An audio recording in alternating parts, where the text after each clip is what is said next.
另外呢，日本即马是爆发 A 型链球菌的疫情，敢若去年就有上千例，也若今年是疫情更较严重，传的速度更较紧。这款病主要是透过咱人的口喙，无就是讲话、喙、烂手相话的。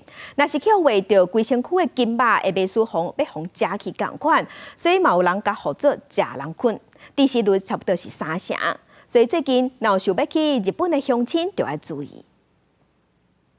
胃面内底白色的 A 型链球菌是最近伫日本引发毒性休克症候群的凶手。去年日本出现941例这类的病例，今年到2月为止，已經有378个人發病，引發當家市府的重視。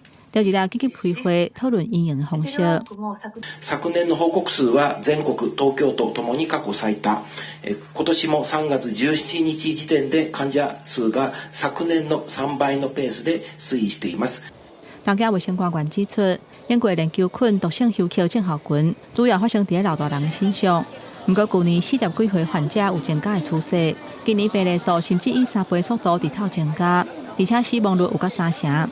专家指出，这种细菌会经过皮肤的空喙或者是烂手来传染。若有感染较轻的，一般拢会出现发烧、头痛等等的症状。不过，细菌病若入侵筋肉，就会破坏组织。看到那像肉去用食去共款，所以这种细菌嘛好做食人菌。专家研判，日本最近病例增加，甲疫情了后民众普遍较放疗有关系。People,